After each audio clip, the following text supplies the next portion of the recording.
Ahí lo voy a hacer.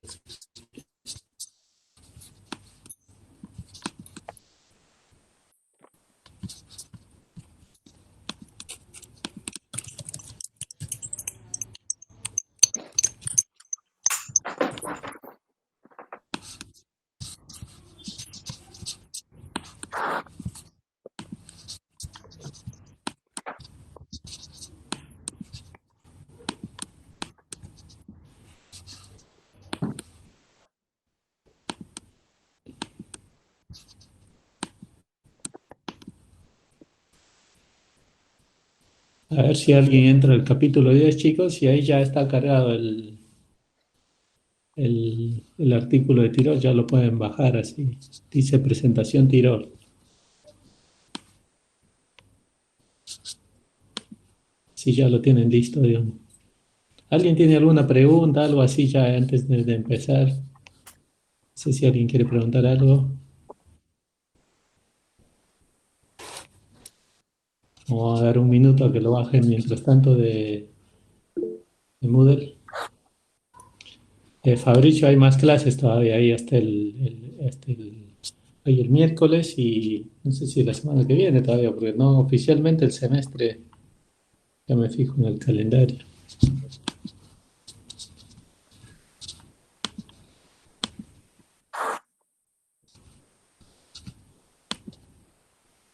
Sí, hay hasta el viernes de la semana que viene hay clases, porque si ustedes se fijan en el calendario, eh, normalmente el calendario académico terminaba el 19. Nosotros habíamos empezado una clase antes que yo, inclusive la clase del práctico que les había dado, eh, eso lo di fuera de la autorización de la facultad, esa clase práctica del parcialito, una cuestión administrativa que después a mí me llamaron la atención porque no podía darlo cuando la facultad quería empezar recién el lunes, pero por eso, pero nosotros cumplimos con el cronograma hasta el viernes que viene, ahí terminan las clases oficialmente.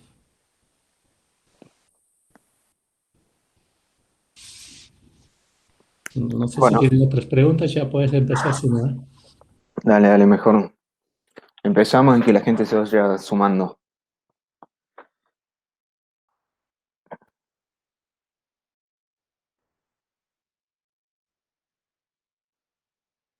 Ok, todos ven la... Vamos a cerrar todas las cosas.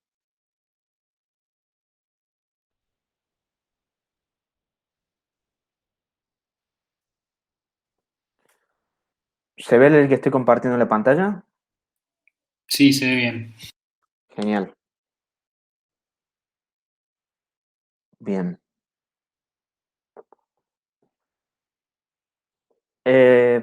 Lo que yo voy a presentar ahora no es un paper propiamente dicho, es más bien el capítulo de un libro que sacó Jean Tirole para analizar la crisis de 2008.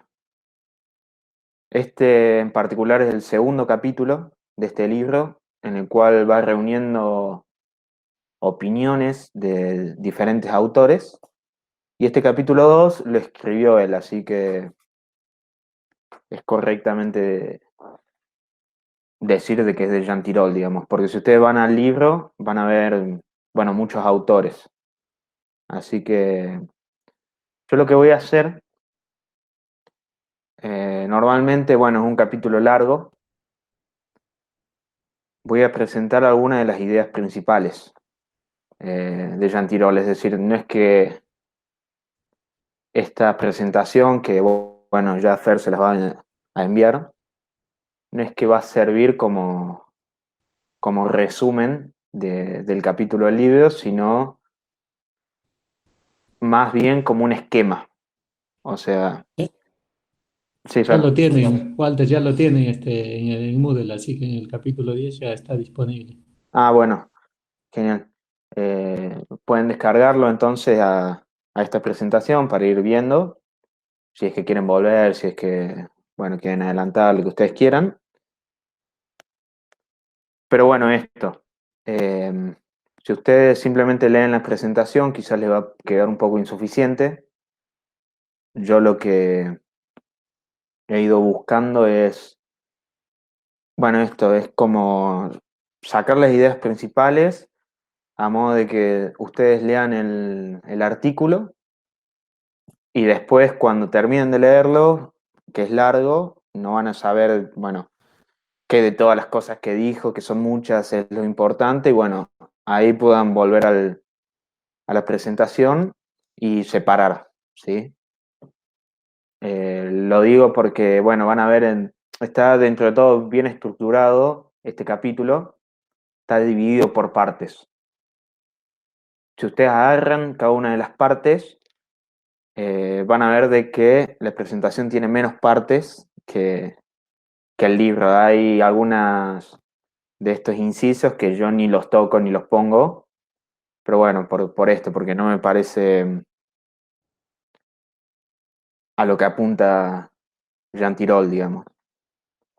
Y déjenme hacer esta última aclaración. Yo lo que estoy haciendo es presentar la opinión de Jean Tirole. Digo porque, bueno, la crisis del 2008 puede tener diversas interpretaciones, que, bueno, podemos ir viéndolas a partir de, bueno, lo que el autor presenta. Así que nada, hecha esa aclaración, vamos entonces a presentar el capítulo. Tiene dos partes, ¿sí? Principales. La primera, What Happened, qué pasó, qué ocurrió, donde un poco habla acerca de manera abstracta, si se quiere, qué pasó con la crisis. Es decir, no hace una cronología de qué fue pasando, ¿sí? No lo cuenta en perspectiva histórica, sino que lo cuenta más en perspectiva desde la ciencia económica, desde el esquema de incentivos, desde los instrumentos que fueron utilizados, acerca de, bueno, sobre todo se va a centrar en la política monetaria, pero como que ya supone cierto conocimiento de la crisis, digamos, la cual seguramente todos nosotros ya tenemos un poco saber qué pasó, ya sea porque en su momento nos interesó y la estudiamos, ya sea porque vimos una película. eh, es muy buena, por supuesto todos ustedes la vieron. The Big Short es el documental, no, The Big Short es la película, muy buena, y Too Big to Fail es el documental que también es genial. De hecho, aparece Tirol en una pequeña entrevista. Y la parte 2 acerca de, bueno, ya pasó la crisis, ¿qué debemos hacer ahora para no caer en lo mismo? Y de nuevo, todo planteado desde una postura de investigación, digamos, como exento. Bien, pequeña introducción. Básicamente lo que dice Tirol es que no se le puede atribuir eh, todo el desarrollo y el inicio de la crisis a una locura financiera. Como decir, bueno, fueron solamente agentes de inversión que apostaron todo y le salió mal la apuesta y todo parecía bien, una burbuja y explotó. Dice Tirol que quedarse con eso es un poco simplista, sino que lo que realmente hay que analizar es la estructura de incentivos que llevó a toda la conducta de todos los agentes que estuvieron ahí, tanto desde el gobierno, tanto desde los bancos, tanto desde las agencias crediticias, los inversores. Este pensamiento me parece, a modo personal, ¿no? El más, si se quiere, agudo del paper, estar todo el tiempo pensando en bueno, en esto, ¿cuáles fueron las políticas que llevaron a que se haga esto? Si bien no fueron, obviamente cuando se planteó la política monetaria no se estaba pensando en crear una crisis global, pero el buscar cuáles fueron los incentivos que terminaron creando esas políticas y cómo efectivamente lo hace, me parece lo más interesante del paper. Bueno, un pequeño resumen que hace, está copiado, bueno, originado en el sistema hipotecario de Estados Unidos, por si alguno no sabe. La venta precipitada de activos a precio de liquidación, la aversión al riesgo y el congelamiento de los mercados interbancarios revelaron la falta de colateral de alta calidad. Es decir, que estas tres consecuencias, venta precipitada de activos a muy bajo precio, la aversión al riesgo, es decir, que nadie los quería comprar a pesar de estar a nada, 2 pesos, y con su consecuente congelamiento entonces de los mercados, esas consecuencias demostraron algo que estaba implícito, que nadie veía, digamos, que es otra consecuencia también, pero una consecuencia eh, más oculta, que es la falta de colateral. Colateral, si uno no sabe, es el, el activo que se pone como seguro en un préstamo. Bueno, ese colateral que se pensaba de alta calidad no lo era. Ese es como el resumen básico de la crisis.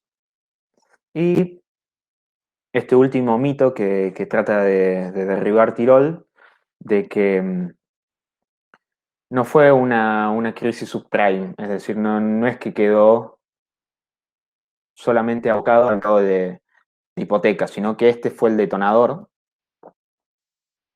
y que sumado a algunas características estructurales de los mercados, como la información asimétrica, llevó la crisis a todo el mundo. ¿Cuáles son? Bueno, está hablando de características estructurales de los mercados, como la información asimétrica, ¿sí? Pero hay otros dos factores. Lo que es la regulación, ¿sí? Tanto inadecuada, es decir, mal pensada, y después mal implementada, es decir, que ni siquiera es solamente un error de pensamiento, sino un error también de política, de hacedores de política. Y el exceso de liquidez que había en la economía, que bueno, ya llegando al final de economía monetaria, ustedes saben de que la tasa de interés y la liquidez tienen una relación negativa. Cuando sube la tasa, la liquidez es menor; cuando baja la tasa, el costo del dinero es menor, por lo tanto hay más liquidez en el mercado. Bien, empieza la descripción del origen de la crisis. Primero,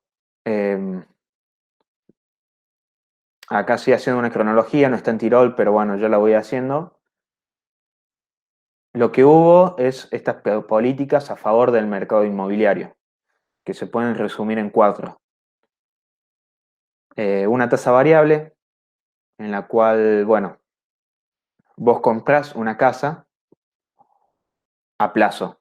La casa queda como hipoteca, como colateral, y bueno, vos vas pagando el capital y los intereses. Ahora los intereses, como pueden ser préstamos a 10, 20, 50 años, hay distintas maneras de amortizarlos. Esta tasa variable lo que era en práctica es que por 2 o 3 años no tenías ningún pago de intereses y después iban subiendo exponencialmente. Obviamente que esto contribuyó a la crisis porque al principio, bueno, por 2 o 3 años cualquiera puede pedir una casa, total no te cobran casi nada. Pero cuando ya va llegando el final, se hace más difícil. Es decir, que es más probable de que si un agente no puede estar justo con su restricción presupuestaria, digamos, termine desfalteando su préstamo. Ya vieron un par de modelos de default en el cual cuando el costo del default es mayor que el beneficio de la reputación, bueno, básicamente eso. Entonces, la tasa variable. Valor en alza de los inmuebles, claro, porque a la gente se le decía, bueno, esto que parece la tasa variable, que es difícil, no va a haber problema. ¿Por qué? Porque hasta que lleguen los intereses de la tasa variable, el precio de los inmuebles va a ir subiendo, es decir, el colateral va a ir subiendo. Eso va a hacer de que sea menos riesgoso el préstamo, por lo cual, cuando lo refinancies, digamos, la tasa va a terminar siendo menor. Es decir, de que en la teoría esta tasa variable, sumado al alza del precio de los inmuebles, lo que iba a terminar haciendo para los prestatarios, digamos, sí, prestatarios, es decir, la persona que estaba comprando la casa, lo iba a hacer bastante barato. De hecho, incluso habían casos donde la gente operaba comprando la casa, pagando la hipoteca y vendiendo la casa. Por digamos, desfasaje que había entre el precio inicial del inmueble y el precio final. Vivías 2 años, 3 años en la casa, la pagabas, o sea, vendías la casa, vendías con la hipoteca, todo eso y te quedaba un margen. La tercera es la no evaluación de las capacidades de pago de las personas, justamente por esto mismo, si es tan fácil pagar tu hipoteca, porque puedes vender la casa y terminas con una ganancia, ¿qué te voy a evaluar la capacidad de pago? Por más de que no tengas capacidad de pago, simplemente con este arbitraje lo podés hacer y ni siquiera me hace falta a mi banco enseñarte a hacerlo, porque cuando no puedas pagarla, simplemente se remata la casa y punto, digamos. Recordemos todo esto, es muy importante lo de el valor en alza de los inmuebles. Al estar todo el tiempo subiendo, bueno, tu capacidad de pago no me importa porque tu colateral es muy valioso y va a ser más valioso en el futuro, así que me conviene hasta en cierto punto que desfaltes. Sí, Sí, ahí, Walter, los que generalmente tienen esa capacidad de decir, bueno, me compro otra casa, por ejemplo, son unos que es como la clase media, un poco más puede pagar, o sea, se compra una casa de campo, un departamento extra, y entonces ahí diríamos, dada la situación como estaba, si en un par de años los precios iban subiendo, solamente vendiéndolo ya sacaban la diferencia y podían pagar el crédito para comprarse para comprarse otro terreno en otro lado o no, pero podían hacer cash, digamos, y por eso es que muchos entraron en ese juego, es decir, yo no tengo capacidad para comprarme otra casa o normalmente mi flujo no me da para comprarme otra casa, pero dadas las circunstancias y el crédito laxo, entonces yo podía comprarme una casa extra, digamos, y el problema es que mientras todo funcione bien, sí, si de pronto puedes vender la casa y pagar, inclusive ganar entre el precio de compra y el precio de venta, entonces es una buena alternativa. Ahora, eso es un problema pues, cuando el acceso al crédito es para todos, porque los que no compran para tener una segunda casa, por ejemplo, los más pobres, y entran al crédito, ellos después cuando empiezan a tener problemas de pago, son los que los terminan, como dijo Walter, terminan rematando sus casas y en un marco de caída, no solamente que rematan la casa, sino que todavía quedan endeudados, o sea, porque el colateral cae tanto Y ese es uno de los problemas que después se exacerba más por este tipo de créditos laxos, digamos. Dale, Walter. Exacto, exacto. Y por último está la posibilidad de lo que se llama securitización, que es básicamente el banco puede. ¿Cuál es el problema de una hipoteca? Que el banco debería quedarse con ese flujo de ingresos que le genera, bueno, el préstamo, los intereses, pero 10, 20 años, 30 años. En vez de hacer eso, un nuevo instrumento que se creó es esto de la securitización, es decir, yo puedo agarrar esa hipoteca, agarrar varias hipotecas, meterlas todas juntas y sacarlas al mercado, es decir, venderlas. Este nuevo instrumento de la securitización, como justamente era bastante reciente, no estaba regulado. Es decir, de que todas estas, juntado a la poca capacidad de pago, o sea, la poca evaluación de la capacidad de pago, lo que hacía era que, bueno,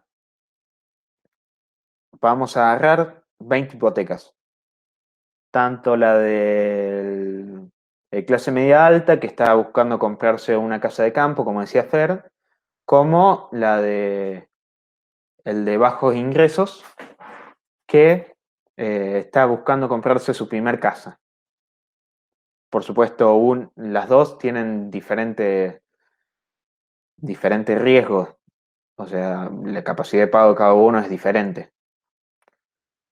Entonces, a los dos los juntamos, los dos derechos de cobrar esa hipoteca, y los sacamos en un bono al mercado. La gente compra ese bono y el banco se hace de plata. Esto lo que hace, bueno, justamente ya lo vamos a ver en otra filmina, pero es lo que más problemas genera en esta crisis, es decir, la securitización. Walter, Sí, en realidad es como este instrumento para el crédito hipotecario bien dado, sí, así es un instrumento ya bastante antiguo, digamos, que usaba hace mucho tiempo.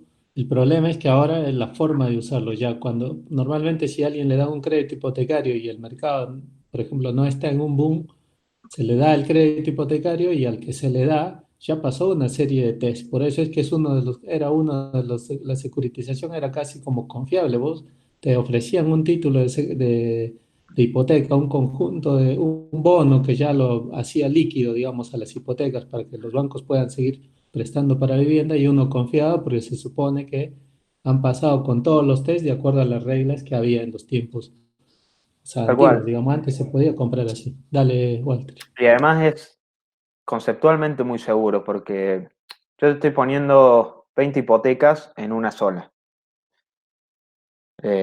Obviamente, junto el valor de esas 20 hipotecas, las divido en partes y bueno, y las mando al mercado. No es que alguien compra 20 hipotecas, sino una parte. Entonces, si uno de esos no puede pagar, no hay problema porque tengo los otros 19 que sí. O sea, no es simplemente, hasta incluso es diversificar el riesgo de la hipoteca. Bien. Este instrumento lo que hizo fue, bueno, todos los bancos empezaron a competir por este mercado, el mercado de las hipotecas. Eh, Porque al fin y al cabo es algo que te está generando una rentabilidad bastante grande. Si yo puedo asegurarme un flujo de ingresos y vender ese flujo de ingresos y arbitrar con ese pequeño desfasaje.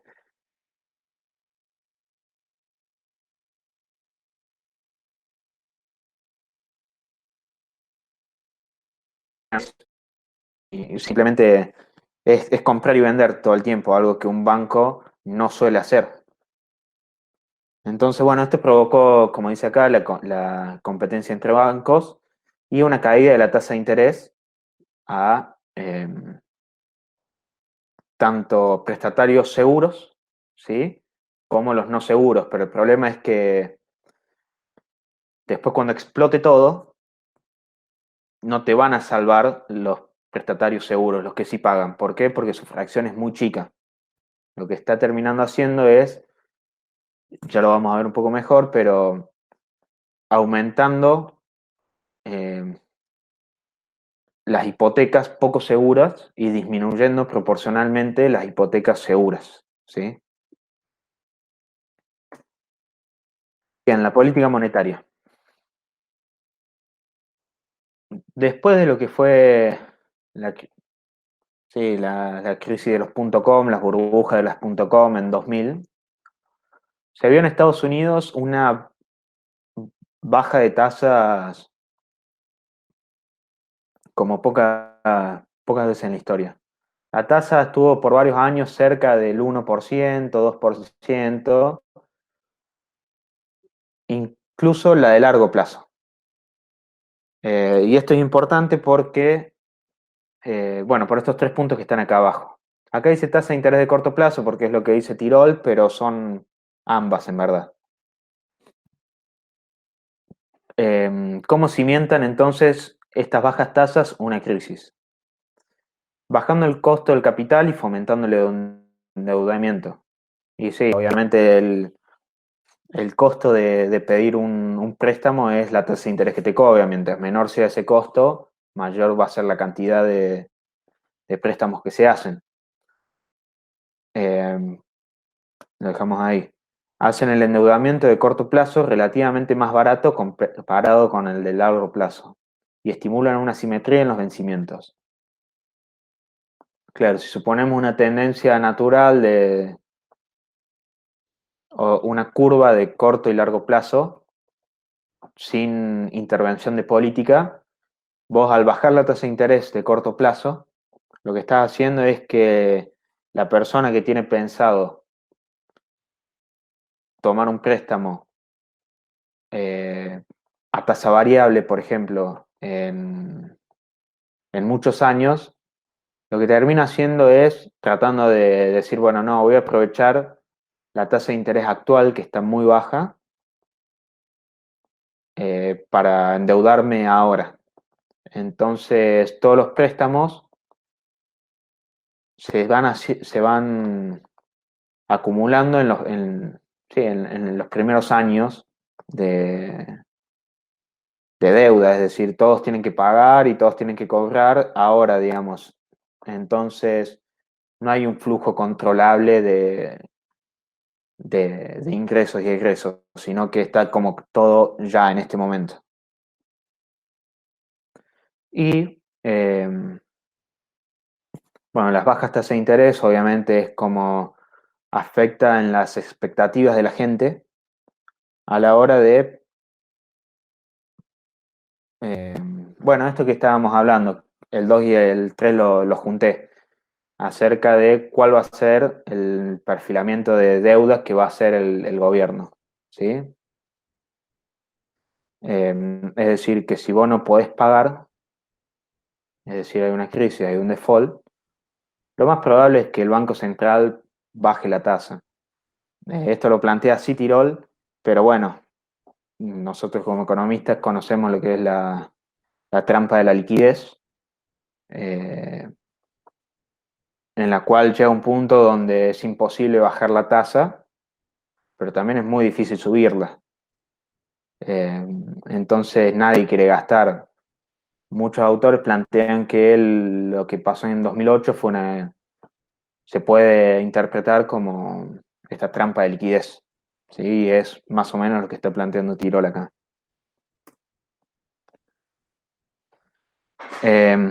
Las burbujas. Eh, ¿El mercado hipotecario era una burbuja? Sí, era una burbuja. Porque el precio estaba subiendo y las personas compraban bienes inmobiliarios, casas, para venderlas más tarde. no porque necesitaba la casa o nada de eso, sino bueno, para hacer el arbitraje. Es tal cual una burbuja. Yo hoy compro bitcoins pensando en cuánto van a salir mañana, pero porque la gente todo el tiempo lo quiere, es el comportamiento, viste, estilo los tulipanes de Holanda, es el mismo, el mercado está valorándolo y valora que va a subir, o sea, y se supone que la valoración mañana va a ser mayor a la de hoy. Era una burbuja, efectivamente. Bueno, dice Tirol que esta crisis reactivó el debate sobre las burbujas y pone la opinión de dos autores que trabajaron con eso. Greenspan, que era, bueno, fue, ¿cómo se llama? Comisionado, ¿no? De la Fed, presidente de la Fed. Tiene un nombre que no me acuerdo cómo es. Pero bueno, no consideraba de que la tarea del Banco Central sea estabilizar el precio de los activos, es decir, que el mismo mercado va entrando y saliendo de crisis, va renovando productos y la Fed debería mantenerse a la expectativa en caso de que hubiera algo que afecte los precios, ¿sí? De todos los bienes de la economía, pero si no, simplemente es una burbuja en un mercado y por lo cual la Fed no debería regularlo, lo cual tiene sentido. No sé si es lo que hay que hacer, pero sí tiene sentido, por supuesto. Bernanke, que sí se dedicó mucho más, bueno, él hace muchos modelos, otros años hemos visto, pero en todo su análisis termina concluyendo dos cosas, que es muy difícil identificar una burbuja. Por supuesto, mirás al pasado y encontrás la burbuja, pero en el momento nunca sabes cuál es el valor real de un activo para después pinchar la burbuja, digamos, para después ponerle un precio máximo o lo que sea. Por lo cual es muy difícil regularlo. Eh, y después de que explotar una burbuja puede desencadenar una recesión.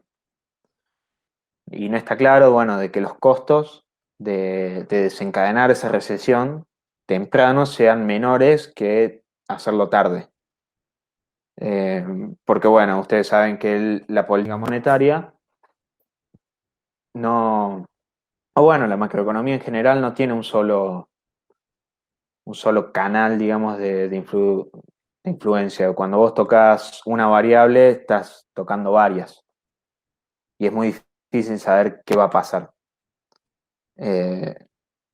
Esto, bueno, similar a lo que plantea Greenspan de Bernanke. Plantea Tirol que la alternativa a explotar la burbuja es crear un fondo para después, cuando explote, es decir, suavizar básicamente. Es decir, al principio cuando está el boom, que el boom no sea tan alto porque se están generando un fondo, es decir, que se está disminuyendo la velocidad de creación de la burbuja, y después cuando explote,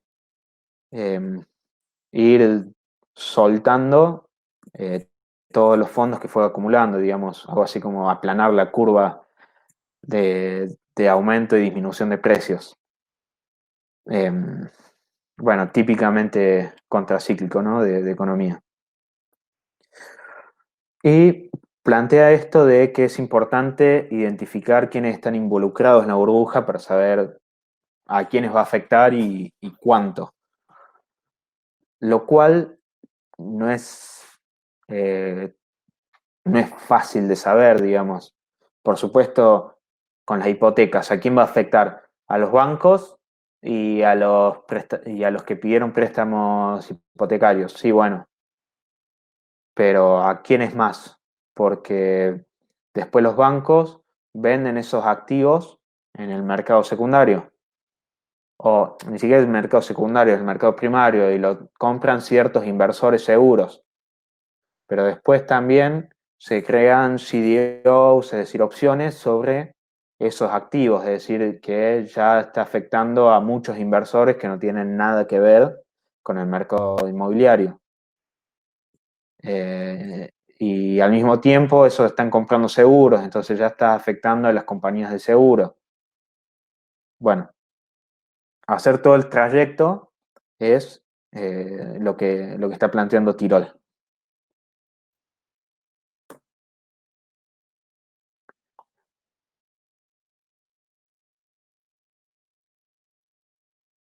De nuevo que Filmina, yo la voy a borrar. Señales preocupantes. Sí, es meramente histórico. Les dije que después de la explosión de la burbuja del 2000, la Fed bajó la tasa a niveles nunca antes vistos y las empezó a subir un poco en 2004. ¿Sí?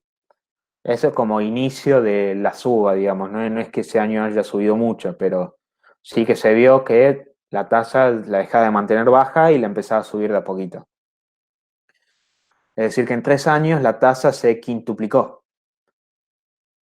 Lo cual es un poco mentiroso igual decirlo así porque estaba muy baja, entonces cualquier movimiento iba a ser una suba bastante alta. Es decir, un 5% de tasa de interés nominal con casi 3 o 4% de inflación anual, no es tampoco una tasa muy alta, ¿no? Pero sí que empezó a traer consecuencias en las otras variables. ¿Por qué? Porque la gente ya empezó a desfaltear sus hipotecas, esto que habíamos dicho, de la tasa variable. La tasa variable está unida a la tasa de interés también de la Fed. Es decir, que si no pasa nada, ceteris paribus, solamente la Fed sube la tasa de 3 a 4, tu hipoteca que estabas pagando 6%, ahora va a pagar 7%. ¿Sí? Está unida uno a uno con la tasa de interés de la Fed, que como dijimos, se suponía no se iba a mover, se iba a quedar baja. ¿Por qué? Porque la tasa de interés de corto plazo y de largo plazo eran parecidas, eran bajas. Bueno, anclado expectativas, ¿no? Entonces empezó a subir la tasa de interés, el precio de los inmuebles y de las hipotecas empezó a bajar en consecuencia. ¿Por qué? Porque estaban, bueno, atados préstamos con otra tasa. Es decir, ustedes saben que cuando sube la tasa de interés, el precio de los bonos baja, ¿sí? Porque fueron calculados con otra tasa de descuento, digamos, con otra yield se llama, creo.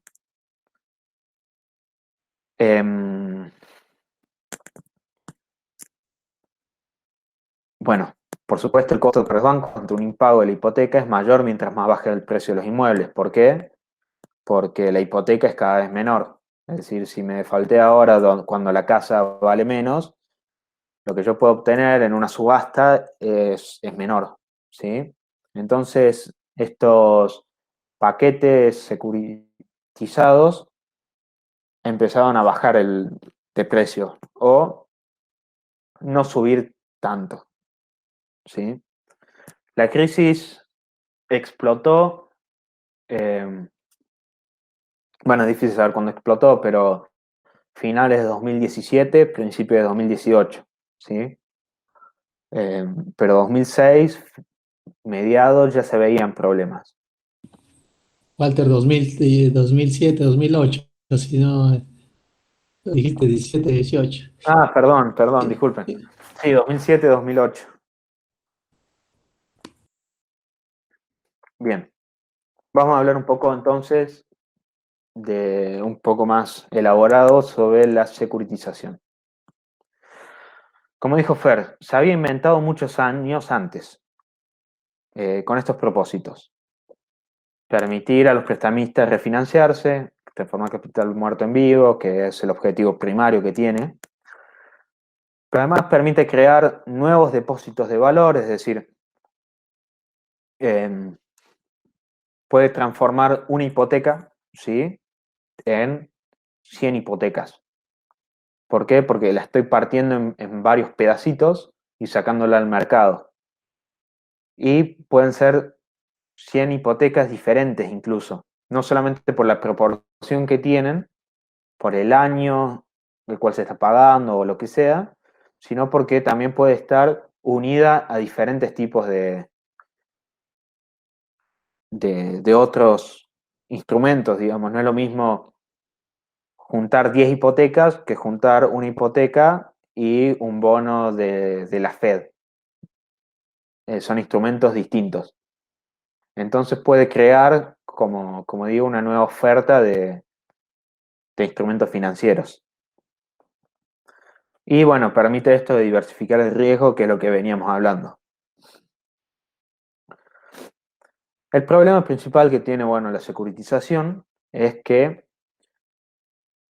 aparte de la responsabilidad del prestamista, lo que reduce sus incentivos para controlar la calidad de sus préstamos. Es decir, el banco que da la hipoteca no le interesa mucho la capacidad de pago de la persona, porque de todos modos lo puede vender, ¿sí? Entonces, si el otro defaultea, el banco no le afecta, ¿sí? Le afecta al que haya comprado el préstamo. Esto en verdad no sería tan malo, pero lo resultó siendo por la ayuda de las compañías crediticias que daban cierta calificación a algunos de estos paquetes, que era de dudosa calidad, digamos. Se decían que eran de mucha mayor calidad de lo que realmente eran. Ya lo vamos a ver igual. Pero bueno, teóricamente el prestamista debería mantener parte del riesgo, ¿sí? Y la securitización debería estar un poco más regulada, no debería ser tan laxa. Walter, ¿alguien quiere comentar algo, por ejemplo, sobre esa transferencia del riesgo entre el prestamista y hay alguien más que está ahí? Porque si eso ya se entiende, normalmente es casi lo otro es automático, pero ahí es importante lo que dice Walter. Entonces, para ver que lo entiendan, porque por ahí uno dice sí, sí, y después es más difícil. Esa transferencia, porque ahí hay una transferencia de riesgo, obviamente. Por eso justamente yo me debían unas 100 personas en mi lista me deben, estoy preocupado todos los días, estoy mirando la lista, lo estoy marcando con resaltador, estoy contando los días. Y ahora, si ya ¿por qué deja de ser mi problema? Por eso, ¿alguien tiene alguna opinión o algo como para decir por qué lo entiende? Para que estemos seguros que lo entienden. Que hable nomás, ¿eh?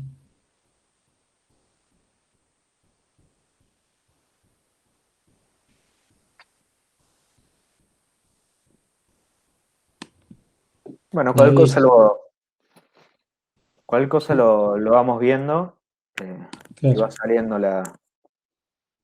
Claro, ahí vas a ir saliendo, pero bueno, participen nomás si pueden, ¿eh? Sí, sí, sí, por favor, además. Dale, Me, Walter. me resulta un poco, eh, no sé, no sabría cuál es la palabra, pero diría tedioso hablar sin que nadie me interrumpa. Uno no sabe si se le cayó el wifi y está hablando solo, no sé, es chistoso aunque sea.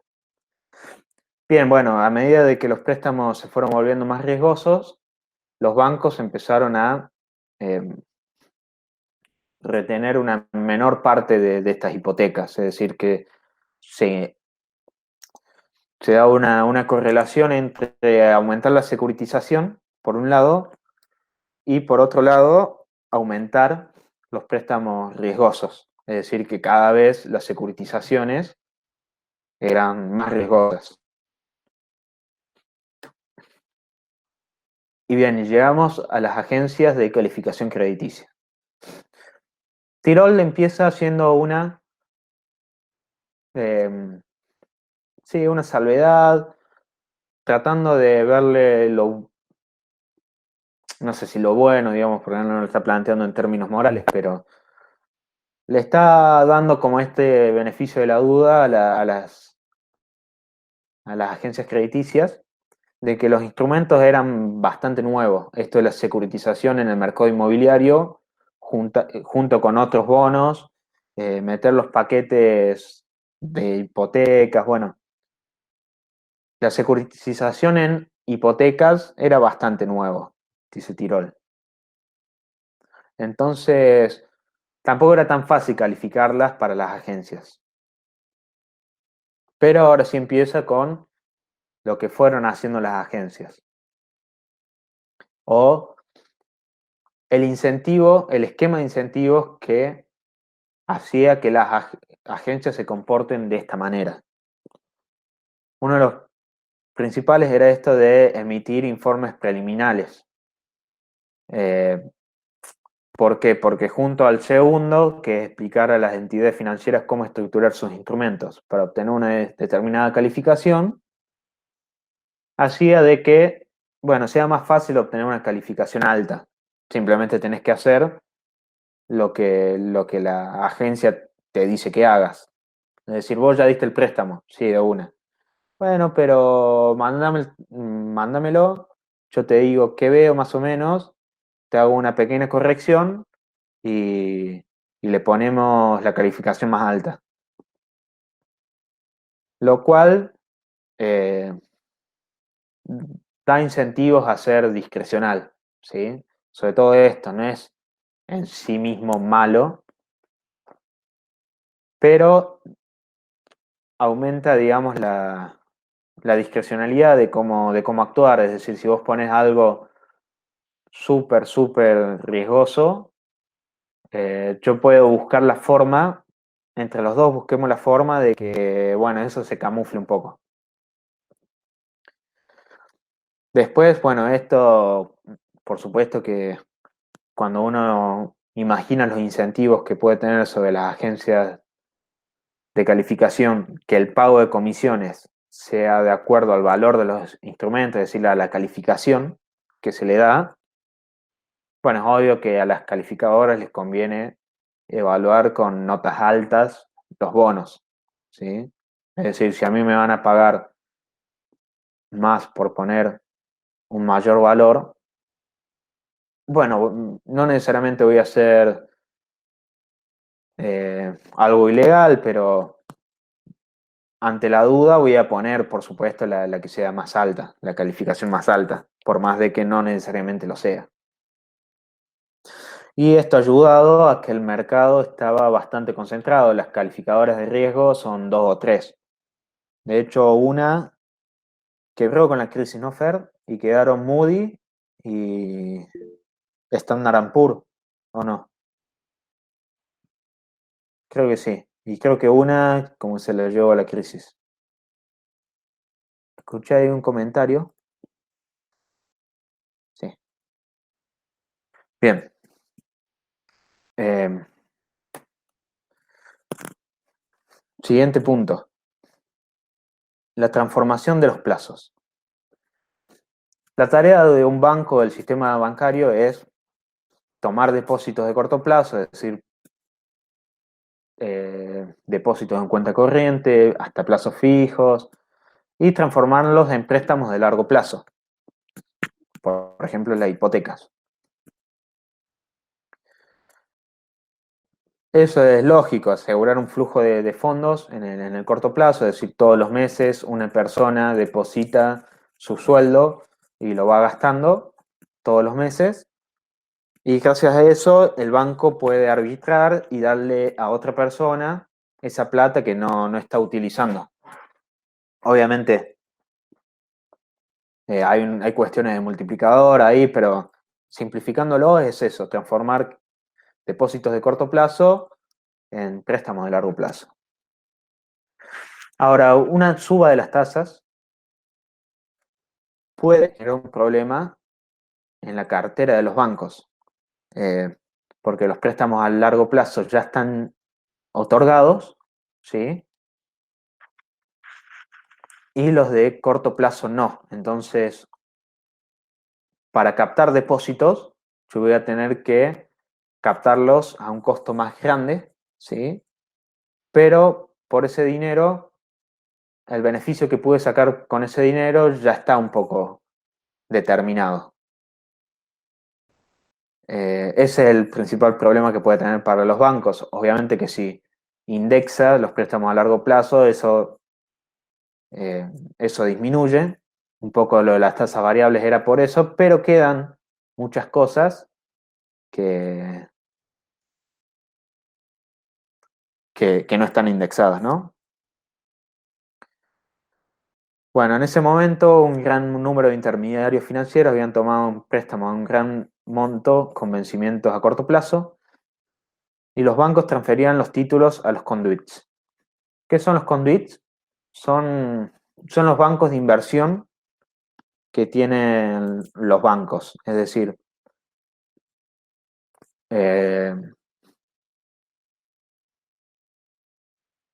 Santander tiene su línea de bancos, la que vos le pedís la hipoteca, la que vos le depositas las cosas, pero además tiene casi un fondo común de inversión, o sí, un banco de inversión se llaman, en el cual operan con instrumentos de mayor riesgo.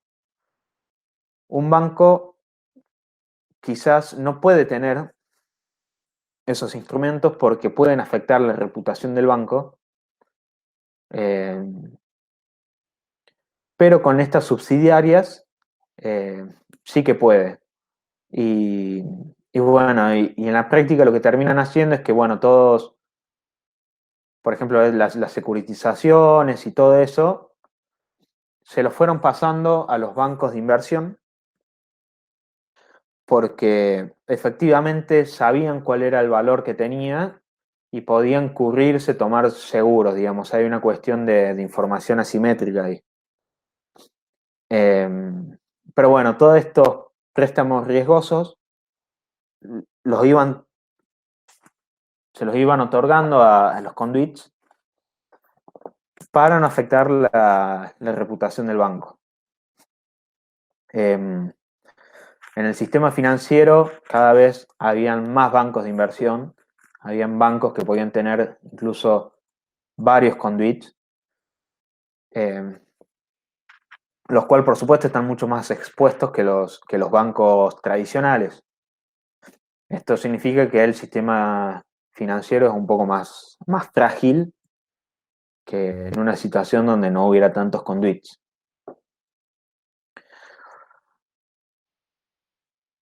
Bueno, estamos en el caso donde ya se empezaron a evidenciar cosas, ya la crisis en el mercado hipotecario ya asomaba, se olía,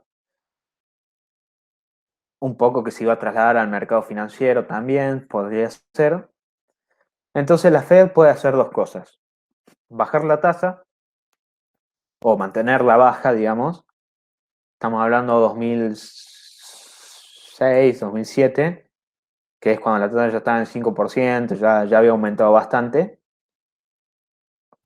Y por lo tanto, si la baja ahora, puede, bueno, salvar un poco estos conduits que tomaron, bueno, esto es mucho riesgo, o o subir la tasa, lo cual va a hacer que, bueno, por supuesto estos conduits les vaya mal, pero que se traslade esta crisis a todo el sistema financiero, ¿sí?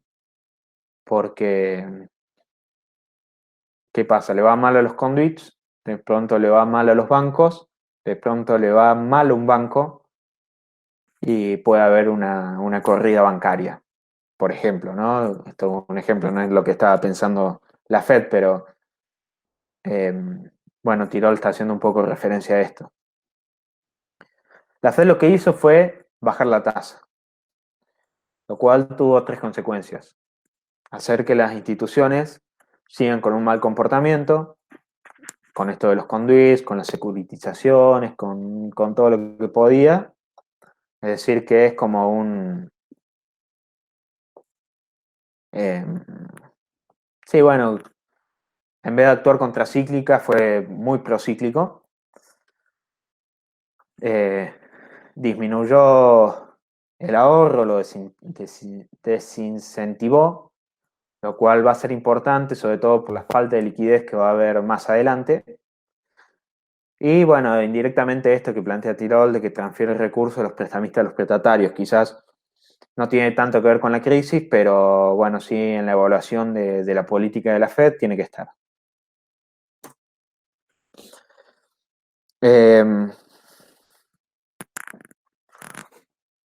Bien esto. Viendo la crisis y todo lo que pasó, uno se plantea si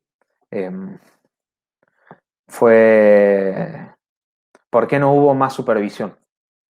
Tanto de las agencias crediticias, tanto de los bancos, de las securitizaciones. Tirola esto plantea que es complejo la supervisión. Los estados contables cambian muy rápido. Estos instrumentos y técnicas financieras innovan constantemente, que los reguladores tienen pocos recursos comparados con las instituciones que regulan, de que hay una independencia parcial, es decir, de que puede, digamos, las agencias de supervisión suelen estar conformadas por personas que trabajaron en bancos y puede llegar a haber actividades de lobby, por supuesto en la regulación, es decir,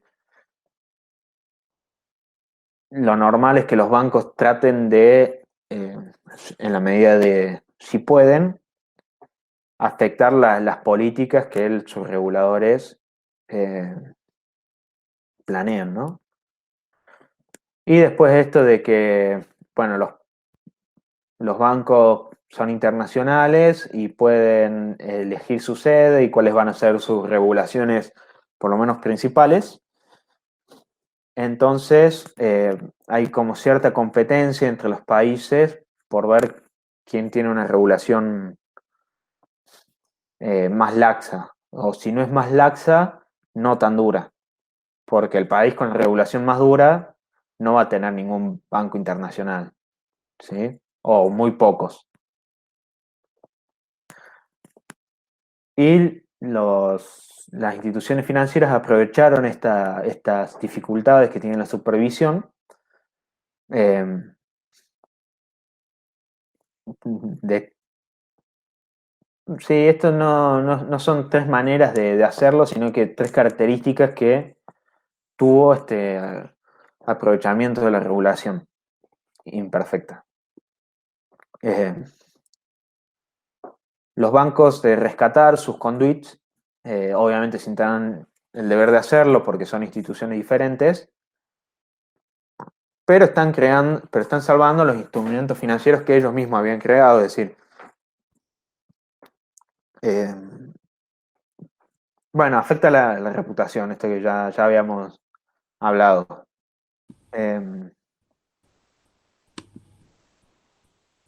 Pensé que querías hablar. Sí, era como Ah, que al principio los bancos, es como una cuestión natural, ¿no? Que ellos traten de intervenir y tratar de solucionar el problema, por eso que baja la tasa de interés y entonces ellos podían comprar, seguros o algo para salvarse algo de las conduit que que se supone que ellos habían creado, pero habían claro, creado porque en realidad la característica del banco es una característica de intermediación, no podía arriesgarse tanto. Digamos, ustedes saben que los bancos no tienen el capital que ellos necesitan, sino que solamente son intermediarios.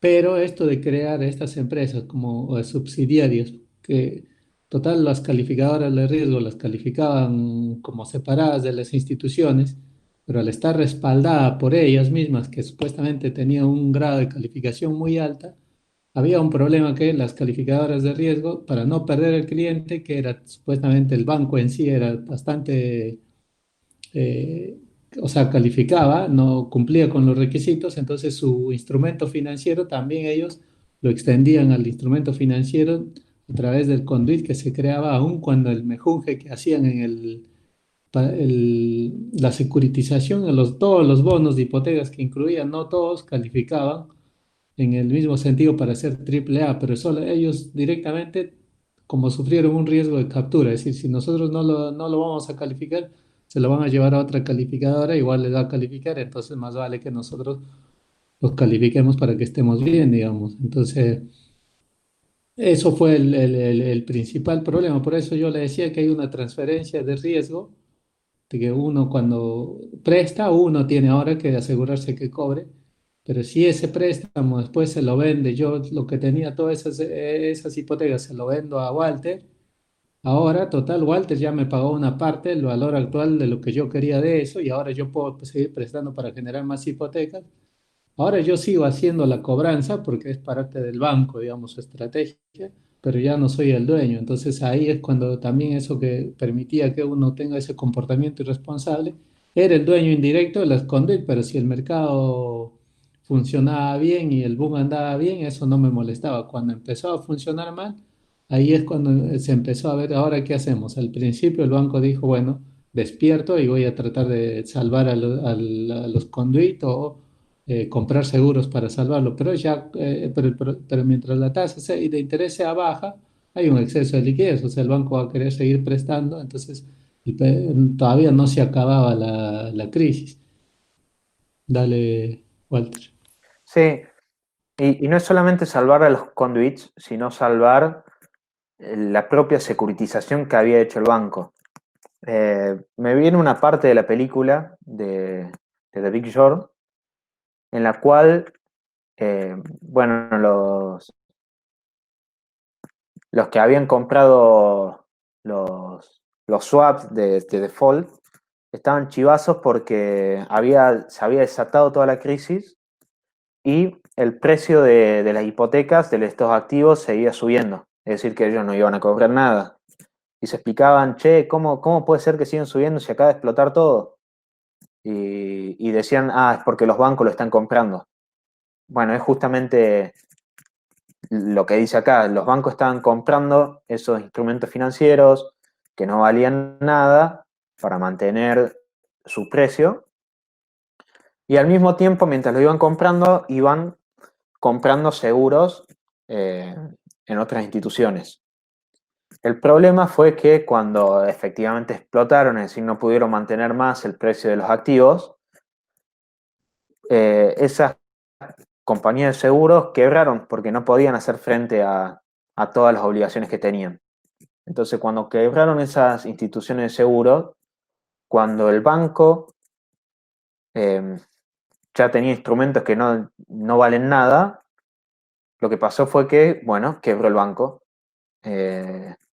En verdad no quebró porque, bueno, hubo un salvataje, que ya lo vamos a ver, que hizo el gobierno.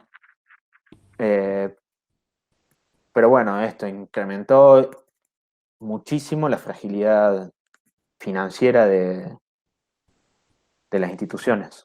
Sí, Fer. Claro que antes del salvataje estaba justamente el banco, decía yo, total, puedo ir salvando a las conduitas.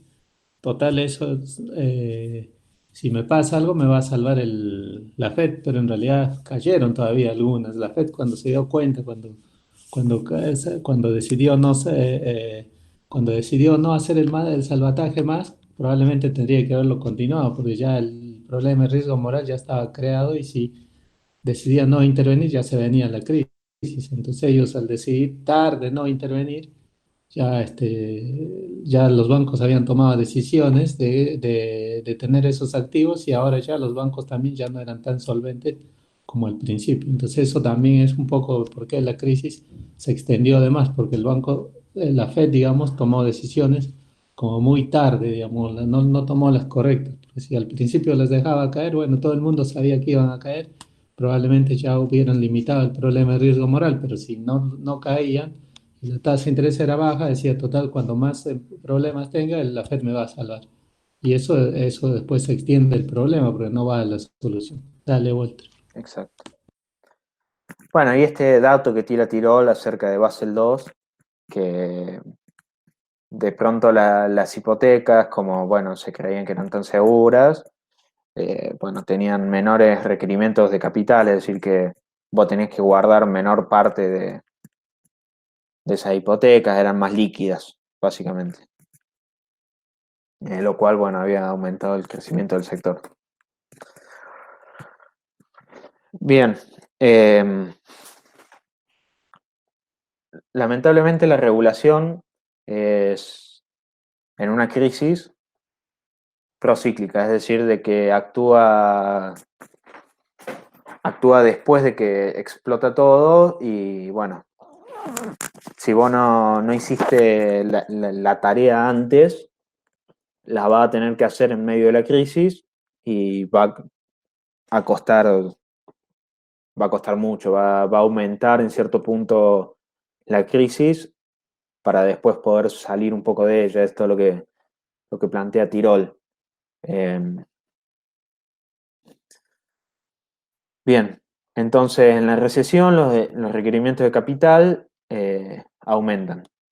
Es decir, los instrumentos se vuelven menos líquidos. Es decir, el banco de pronto no tiene liquidez. Puede hacer dos cosas: emitir opciones o vender activos, ¿sí? Disminuir em, sí, el activo del banco, es decir, frenar los préstamos, es decir, que el pasivo no aumente. eh, Perdón, el pasivo no aumente, no. Frenar los préstamos, es decir, de que la plata que hay en el banco se quede en el banco, no dársela a nadie, o vender los activos, es decir, bueno, esos préstamos se los vendo a alguien para tratar de ser más líquido. El problema es que estas dos opciones tienen varios problemas. Con las acciones, bueno, el banco está en problemas. Los inversores, al ver que están bajando el precio de las acciones, pueden esperar que bajen más antes de comprar.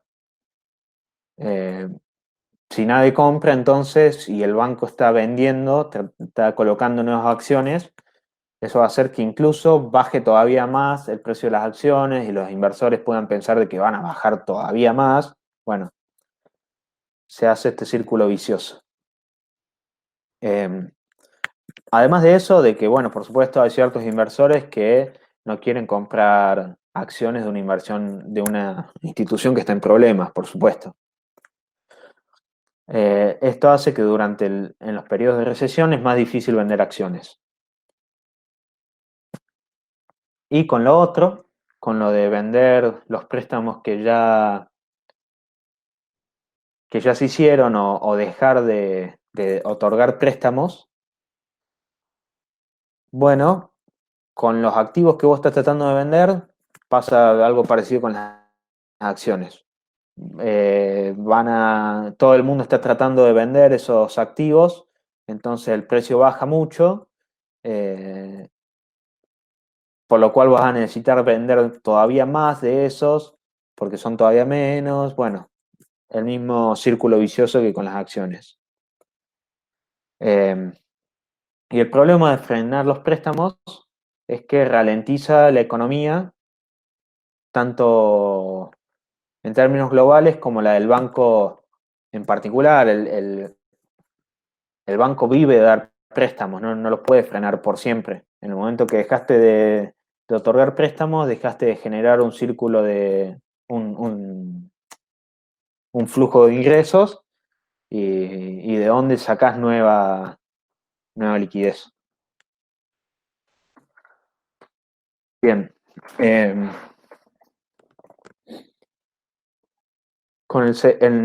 bueno, en esto de los bancos, bueno, estamos hablando de esta crisis de liquidez que hubo, pero no es solamente la falta de liquidez en todo el sistema, sino que estaba bastante eh, mal distribuida. Es decir, había bancos que podían tener mucha liquidez y bancos que no tenían absolutamente nada.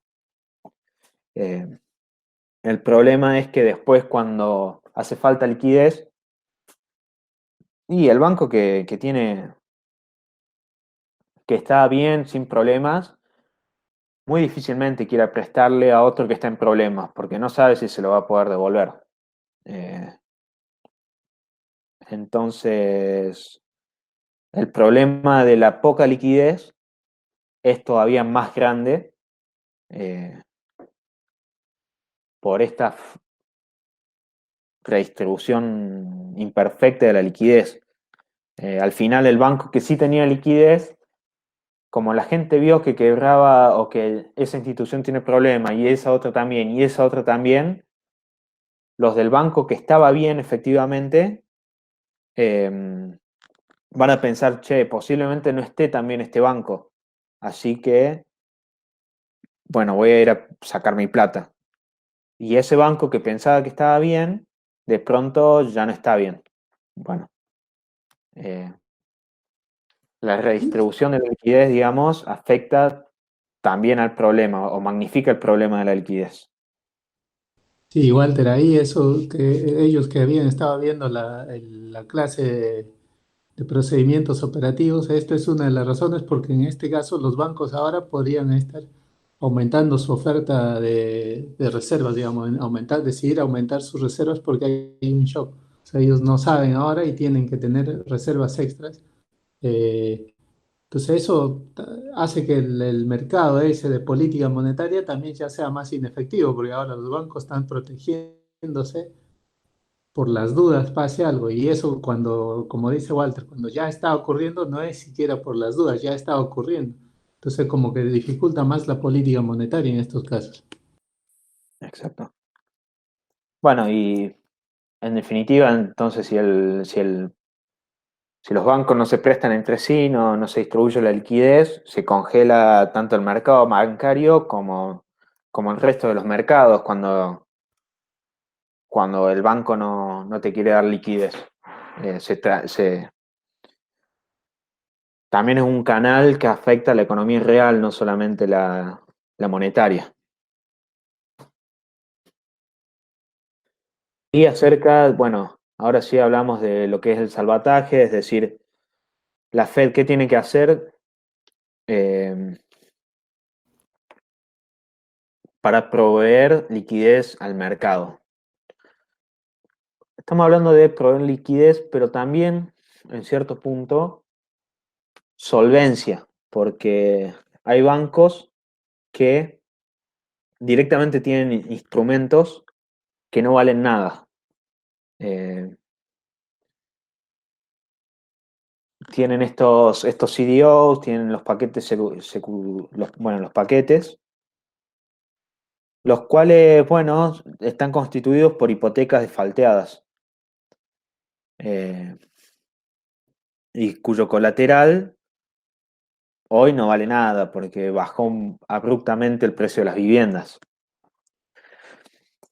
Acerca de esto, bueno, la teoría económica de Vice Tirol tiene tres máximas eh, sobre el salvataje.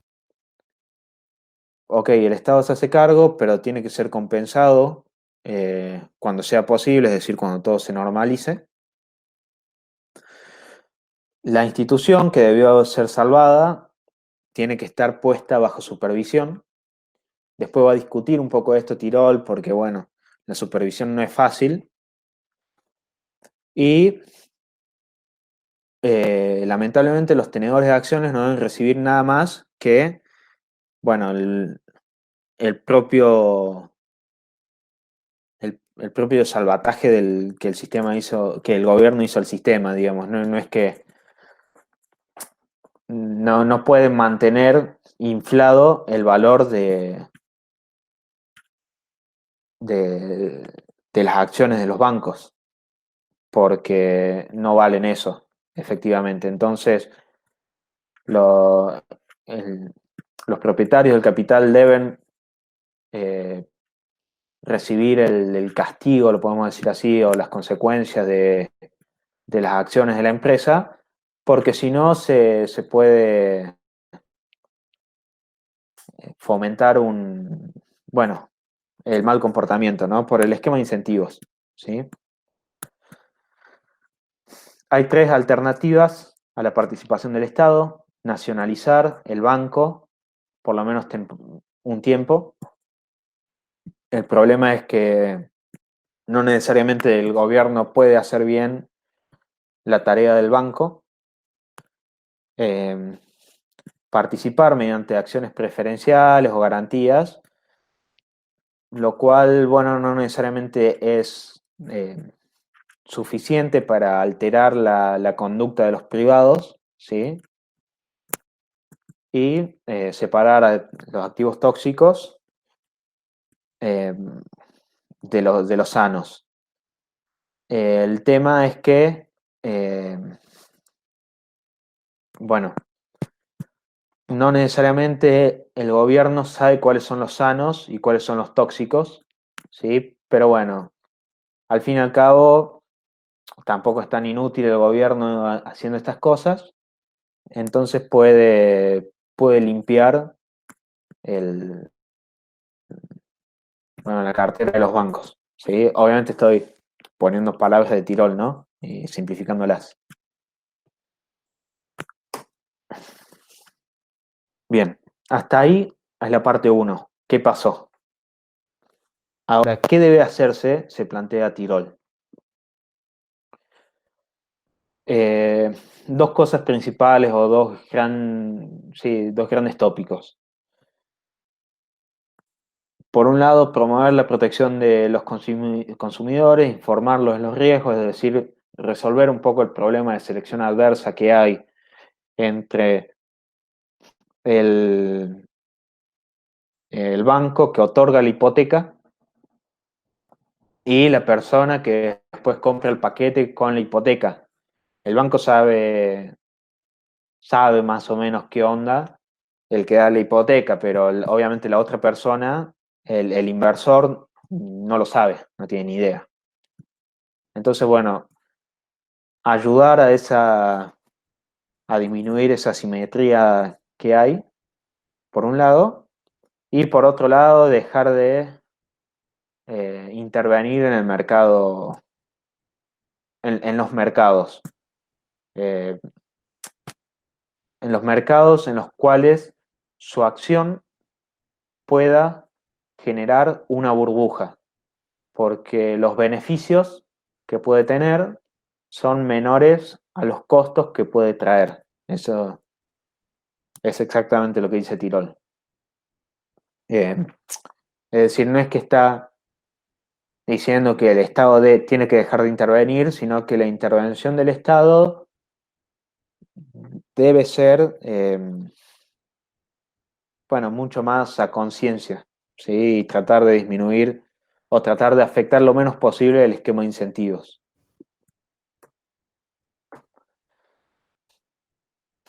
Eh, Sintetiza Tirol que entiende él por regulación financiera, cuáles son sus pilares. El rol principal, dice, es proteger a los depositantes, a los tenedores de pólizas de seguros y a los inversores del default de las instituciones financieras. Es decir, ¿para qué regula el Estado de las instituciones? Bueno, para proteger al resto de agentes involucrados de las malas decisiones. Además, bueno, el Estado siempre va a salvar el sistema financiero, por lo cual es también cuidar la plata de los contribuyentes, evitar estas condiciones de crisis de los sistemas. Bueno, contener el riesgo sistémico para evitar efectos dominó, esto es un poco lo que estamos hablando, y de que si va a haber más flexibilidad en la regulación, tiene que haber más distancia entre los evaluadores y los evaluados, para evitar las actividades de lobbying que habíamos mencionado un poco antes, esto de que en general los reguladores trabajaron antes en bancos o bueno, o este comportamiento natural de los regulados de tratar de influir en los evaluadores.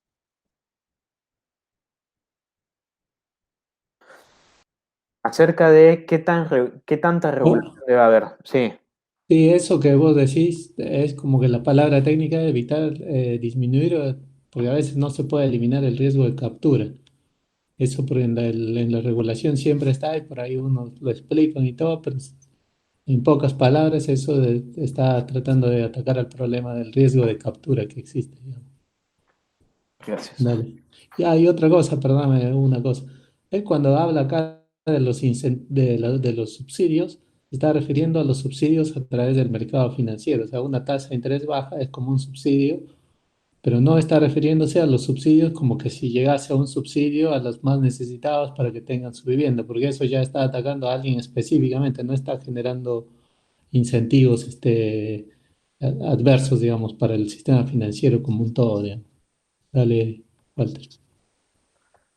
Bueno, sobre cuánta regulación tiene que haber, eh, no necesariamente eh, ampliar el alcance de la regulación sea algo bueno. ¿Por qué? Porque, por un lado, los recursos regulatorios son chicos comparados con, bueno, esto que habíamos dicho, con las agencias que tienen que regular. Es decir, de que ampliar el número de instituciones, es decir, buscar controlar los conduits, los fondos de inversión, los hedge funds, es, eh, es toda una tarea, digamos, y no necesariamente están siendo bien controlados los bancos, que son por ahí las instituciones financieras más clásicas y más eh, al alcance, digamos, del Estado. Entonces, por un lado, esto de consumir los recursos regulatorios, y por otro lado, esto de que, bueno, empezamos a regular los conduits, pero de pronto las actividades que eran de los conduits pasan a ser de los fondos de alto riesgo y bueno, los empezamos a controlar a ellos y de pronto aparece otra institución. Entonces, dice esto que es como dispararle un blanco en movimiento, porque siempre va a haber entidades con menor regulación. El sistema financiero es muy diverso. Eh, Hoy hay fintech, esas cosas, entonces quizás, y con esto concluyo un poco esta discusión, es que hay que regular bien las instituciones clásicas, ¿sí? Las tradicionales, digamos, y regular la exposición que puedan tener a a las instituciones por ahí más riesgosas, como los fondos de inversión y estas cosas. Eh, Eso es como el aporte que hace particularmente Tirol a esta discusión. No hay que regular los fondos de inversión, pero sí hay que regular la participación que pueda tener un banco en esos fondos de inversión. A ver, tampoco es que los fondos de inversión no están nada regulados, ¿no? Pero digo, un banco está regulado de muchas, o sea, creo que eh, la Fed está enterada de todos los movimientos que hace un banco. En cambio, un fondo de inversión, nadie sabe todos los movimientos que hace, sino que cada un par de meses se ven sus balances, digamos. Esa, cuando hablo de regulación, estoy hablando de esos dos casos, digamos, comparando esas dos situaciones.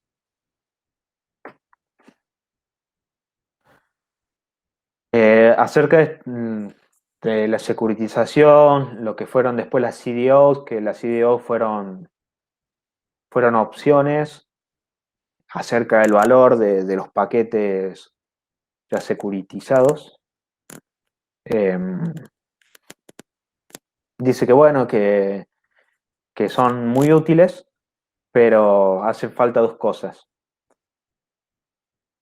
Esto que ya dijo antes de la selección, los problemas de selección adversa, es decir, de información asimétrica. Y algo que puede ayudar mucho a eso es la estandarización de los productos y es lo que debería buscar el sistema financiero. Es decir, de que no haya tanta variedad de instrumentos, sino de que los instrumentos sean un poco más parecidos entre sí o de manera de que sea más calculable los riesgos. Porque si hay muchas hipotecas muy diversas, con muchos instrumentos también muy diversos, se hace mucho más difícil evaluarlo, eh, sí, la exposición que puedan tener esos instrumentos. En cambio, si fueran pocos, sería difícil evaluarlos, pero el trabajo no sería individual, instrumento por instrumento, sino que, bueno, tenés una o dos evaluaciones para cada instrumento.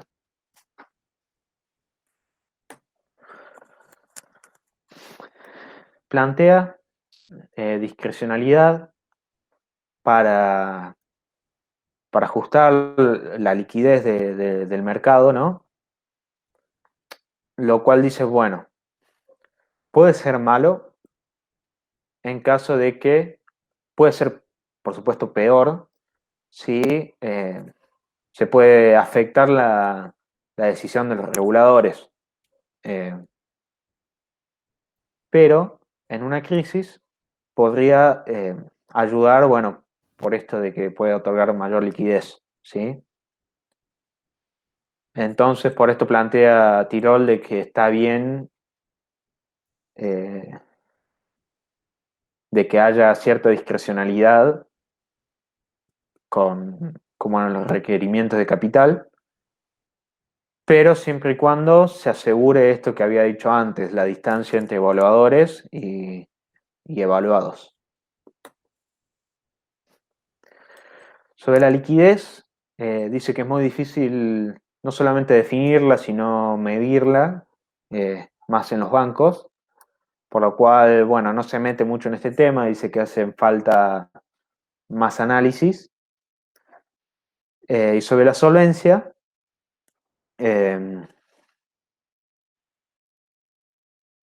bueno, es como que retoma un poco lo que ya había planteado antes, esto de los requerimientos de capital y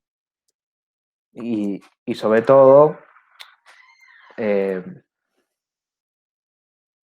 ahora que son discrecionales, digamos, deberían ser mayores antes de la crisis y menores después de la crisis. Es decir, esta discrecionalidad no solamente permite aumentar la liquidez en las épocas de crisis, sino disminuirla para que no se generen estas crisis.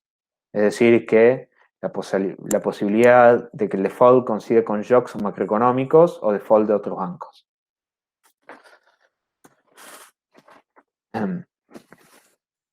Sobre las agencias de calificación. Plantea de que algunos dicen que no es necesario que se utilicen estas agencias. Ya que en la crisis se mostró que las instituciones mismas pueden hacer la evaluación de sus instrumentos. El problema son dos, de que primero no es tan fácil, es difícil medir el riesgo que puede llegar a tener un instrumento. Por eso es que también hay un poco un monopolio natural en este mercado, esto que decíamos de que estaba bastante concentrado en 2 o 3 empresas, y de que las instituciones tienen incentivos a sobrevaluar los títulos que poseen, por supuesto.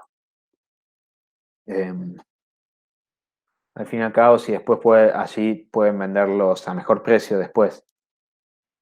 Es por esto que plantea que las agencias son necesarias, pero deben regularse. Primero, aumentar la competencia. Si bien hay un monopolio natural, quizás pueden disminuirse digamos, sí, los incentivos que otorgan los bancos a las agencias de calificación mediante ciertos subsidios del Estado. De esta manera puede aumentar la competencia total. No dependen específicamente de los bancos, ¿sí?, que ellos califican. que es esto de supresión de conflictos de intereses. La creación de una agencia internacional que las regule, es decir, que no sean solamente emprendimientos privados y esas cosas, sino que también tengan un marco de derecho en todo el mundo, el cual puedan, bueno, atenerse. Y la estandarización, que bueno, ya estábamos diciendo antes, va a ser mucho más fácil calificar estos instrumentos si ya están estandarizados, es decir, que no hay que ver instrumento por instrumento.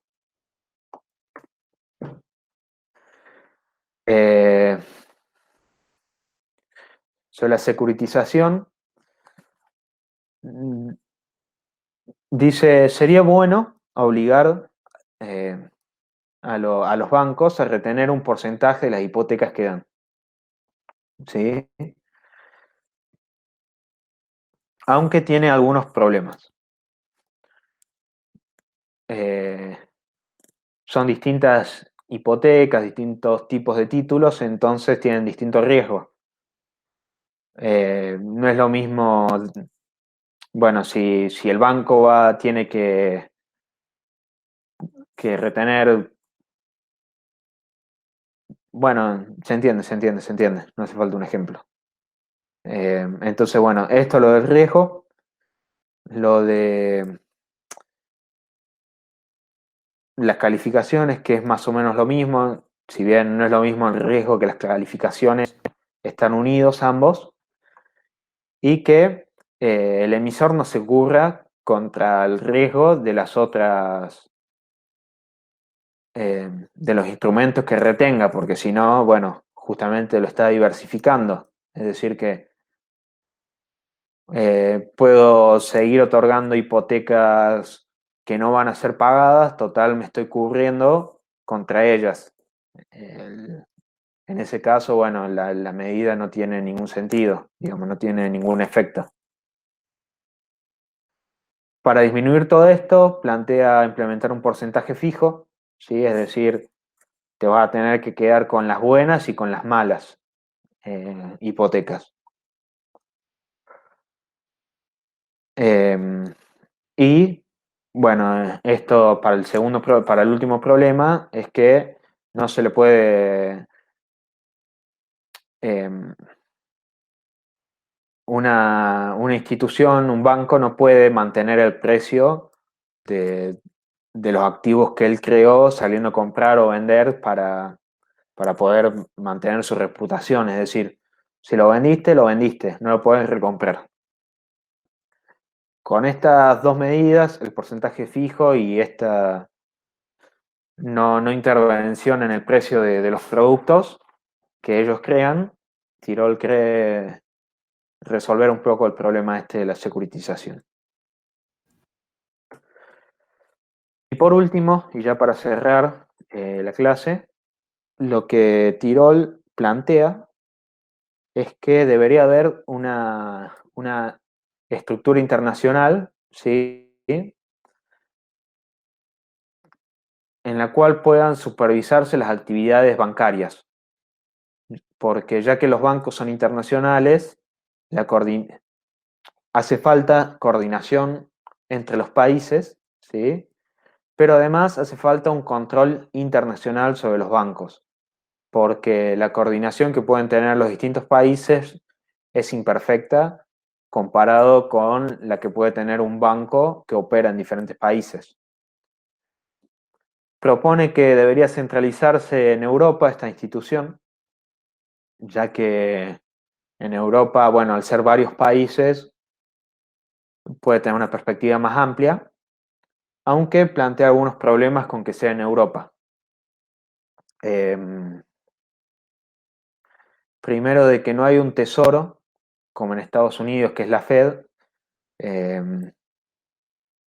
y ante la quiebra de un banco en determinado país, por ejemplo, un banco francés que quiebra en Alemania, deberían darse negociaciones entre Alemania y Francia para resolver el problema de esa institución. Una manera de resolver eso es con un fondo europeo, ¿sí? Pero el problema es que, por supuesto, los países con sistemas financieros más sólidos estarían, sí, subsidiando a los países con sistemas financieros menos sólidos. Porque, bueno, obviamente se está afectando los incentivos, es decir, que no importa tanto una regulación, o sea, puedo poner una regulación más laxa, total, si algo pasa, tengo el fondo, ¿no? Y por último, es que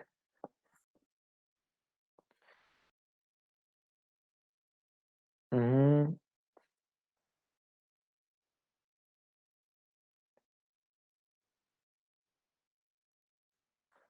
claro,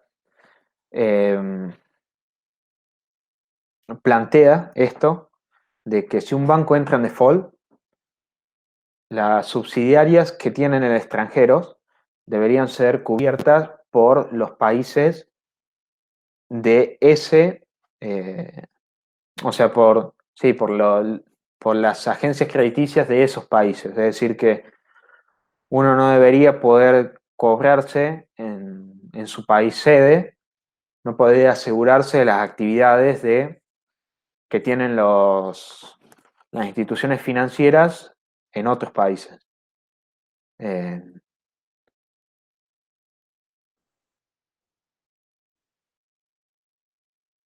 Creo que hasta ahí sería la clase, salvo que haya algunas preguntas. Como digo, eh, el capítulo del libro es muy largo. No necesariamente, bueno, como está planteado a modo de libro y no a modo de, de paper, quizás es más reflexivo que expositivo, por lo cual cuando lo lean van a ver de que es un poco circular en todas las cuestiones que plantea. Eh, una vez que terminen de leerlo, pueden volver a releer las filminas, que es donde están por ahí los puntos más importantes del pensamiento de Tirol que tiene sobre la crisis internacional. No sé si hay alguna pregunta.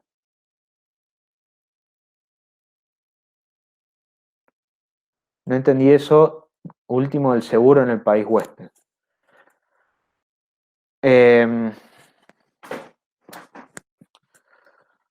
Funciona de la siguiente manera.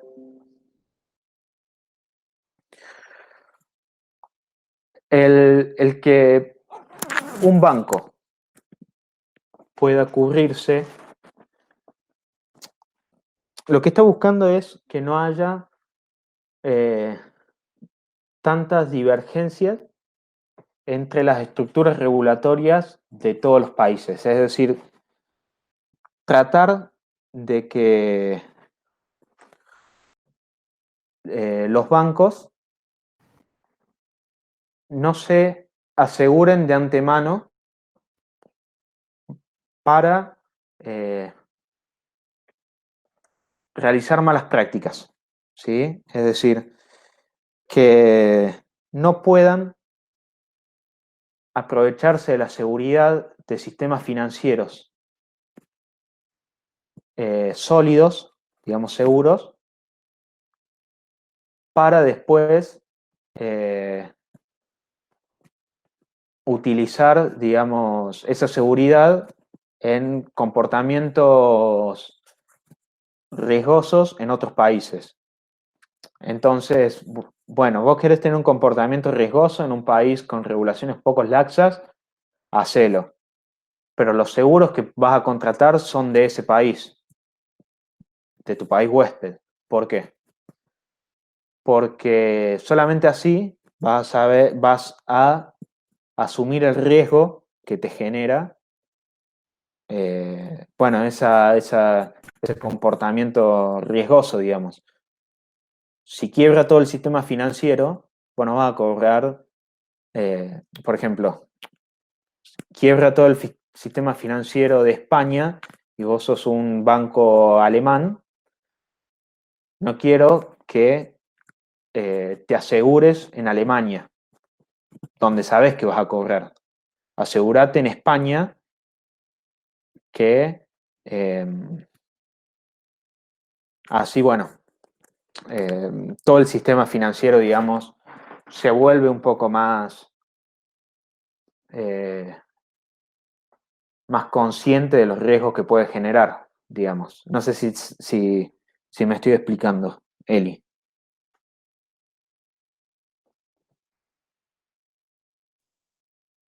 Genial.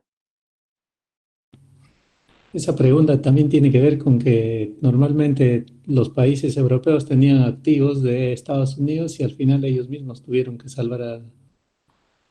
indirectamente tuvieron que cubrir eso. O sea, digamos, normalmente ese era un problema de Estados Unidos, pero después como los activos se pudieron comprar en otro lado, pero al final cuando los activos ya no eran válidos, los bancos centrales europeos tuvieron que ir a salvar a sus bancos porque tenían activos de los que ningún banco central se iba a ser responsable, porque el problema no nació ahí.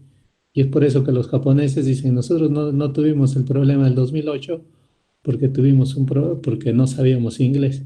O sea, ellos no compraron, no ser confidentes en el idioma inglés, saben más que nosotros, obviamente, pero no se sienten seguros con el idioma, decidieron no entrar a este jueguito de comprar los títulos de deuda que había o los bonos, digamos, los bonos securitizados, digamos, ellos no compraron. Entonces, por eso es que la crisis en este caso no les afectó. Pero ellos decían, bueno, es el idioma, es una cuestión que a veces es un sesgo que está estudiado en realidad en la economía financiera, el sesgo, digamos, y uno de esos sesgos es porque cada uno va comprando primero los activos del país que conoce, porque confía más, por más riesgoso que sea. O sea, uno ve en Argentina, lo primero que vas a comprar va a ser un activo de cualquier empresa de acá, más que un activo de, pongamos, Ucrania, porque no porque no confíes en Ucrania, sino porque está lejos, ya directamente te parece que está todo mal ahí. Bueno, eso.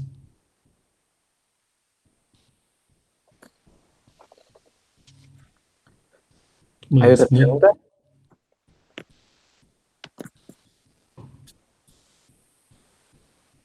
No, no. bueno, entonces eso sería todo y no sé, los que están en la muestra ya a las 5 de la tarde los vemos en la muestra. Dale. Alguien de acá no está en la muestra, ¿no? De los chicos que están acá no va a la muestra. No, bueno, perfecto, entonces, Adiós. listo. Gracias, Walter. Listo, cuídate. Chao, chao. Nos vemos. Chau, chau.